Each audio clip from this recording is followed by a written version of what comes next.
नमस्कार प्रिय विद्यार्थियों, मैं सुमित्रा चक्रवर्ती आपकी हिंदी अध्यापिका फिर से आपका स्वागत करती हूँ आपकी ई लर्निंग की कक्षा में। आज मैं कक्षा 5वीं की व्याकरण पुस्तक लेकर आई हूँ।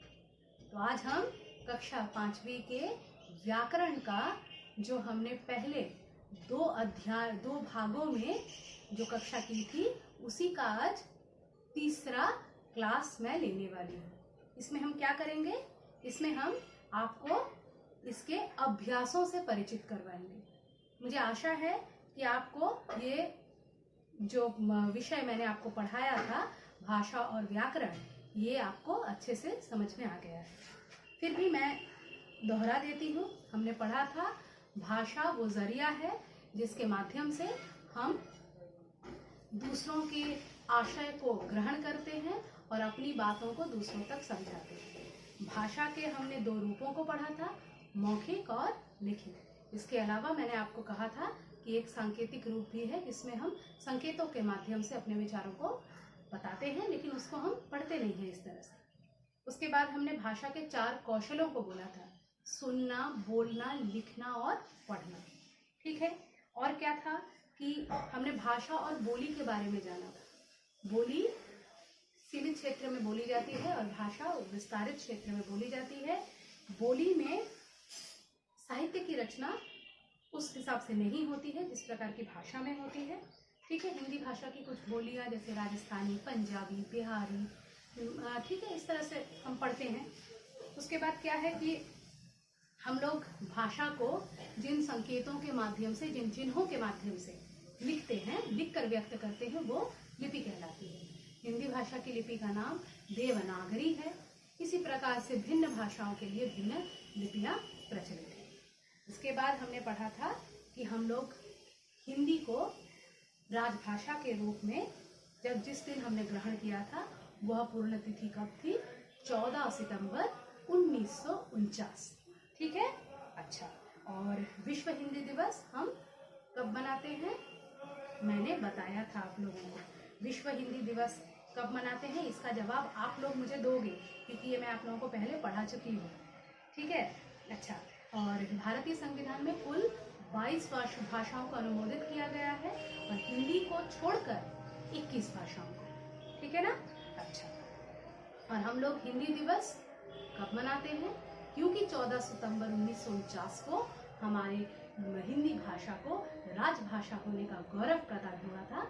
तो इसी दिन हम 14 सितंबर को हर वर्ष हिंदी दिवस मनाते हैं। ठीक है ना। अच्छा, और ये व्याकरण की पुस्तक, ये व्याकरण का कार्य क्या है?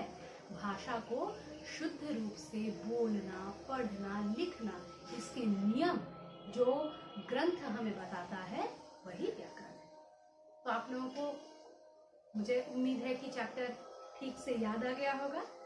तो पृष्ठ संख्या 10 और 11 में इसके अभ्यास है। ठीक है। इसमें प्रश्नोत्तर दिए गए हैं।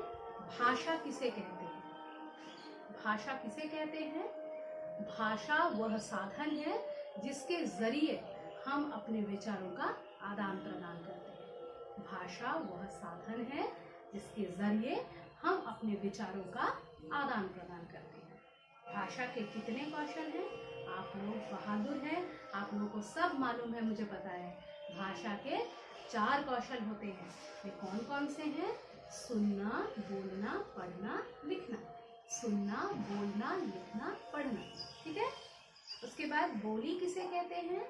बोली भाषा का वह रूप है जिसमें अमूमन साहित्य की रचना नहीं होती है और इसका क्षेत्र सीमित होता है। ठीक है। इसमें साहित्य की रचना नहीं होती है, इसका क्षेत्र सीमित होता है। व्याकरण हमें क्या सिखाता है? व्याकरण हमें भाषा को शुद्ध रूप से बोलने, पढ़ने और लिखने की विधि सिखाता है। बोलने, पढ़ने और लिखने की विधि सिखाता है। शुद्ध रूप से बोलने, पढ़ने और लिखने की विधि सिखाता है। इसके बाद आपकी किताब में ये देखिए, ये अभ्यास दिया हुआ है। इस अभ्यास में सबसे पहले क्या लिखा है कि भारतीय संविधान में हिंदी को राजभाषा के रूप में डैश को स्वीकार किया गया। हिंदी को राजभाषा के रूप में कब स्वीकार किया गया? आपको पूरी तिथि लिखनी है, 14 सितंबर 1949। तो इसका क्या जवाब होगा? प्रश्न संख्या 1 का क 14 सितंबर 1949। उसके बाद प्रतिवर्ष हिंदी दिवस हम कब मनाते हैं? प्रतिवर्ष हिंदी दिवस हम 14 सितंबर को मनाते हैं। यहाँ पर 1949 नहीं होगा, ठीक है। प्रतिवर्ष 1949 तो जिस दिन राजभाषा के रूप में स्वीकृति मिली थी वो दिन था, लेकिन प्रतिवर्ष हम कब मनाते हैं? 14 सितंबर को मनाते हैं, ठीक है। हमारे संविधान में डैश भाषाएं स्वीकृत हैं। हमारे इसमें बच्चे गलती कर बैठते हैं। हमारे संविधान में 22 भाषाएं स्वीकृत हैं। यदि बोला जाता कि हमारे संविधान में हिंदी को छोड़कर कितनी भाषाएं हैं, तब हम 21 लिखते, लेकिन यहाँ पर बोला है हमारे संविधान में कितनी भाषाएं हैं, तो इसको हिंदी को इसमें सम्मिलित करके बोलना है। 22 भाषाएं स्वीकृत है। संस्कृत भाषा की लिपि क्या है? संस्कृत और हिंदी हम एक ही लिपि में लिखते हैं, वो है देवनागरी, ठीक है। पत्र भाषा का कौन सा रूप है? पत्र को हम क्या करते हैं? लिखते हैं, तो पत्र भाषा का लिखित रूप है, ठीक है। अब है निम्नलिखित कथनों के सामने सही या गलत का चिन्ह लगाएं। सही गलत बताना है। उर्दू भाषा की लिपि देवनागरी है, बिल्कुल गलत है। उर्दू भाषा की लिपि फारसी है, देवनागरी नहीं है। उसके बाद क्या है? बोली का क्षेत्र भाषा की तुलना में छोटा होता है, बिल्कुल सही बात है। बोली भाषा विस्तृत रूप है और बोली सीमित रूप है, तो बोली सीमित है या बोली का क्षेत्र भाषा की तुलना में छोटा है, एक ही बात है, तो ये सही होगा।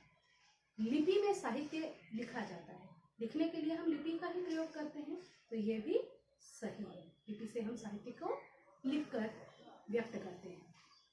व्याकरण हमें भाषा को शुद्ध रूप से बोलना, पढ़ना एवं लिखना सिखाता है। वही बात सही है।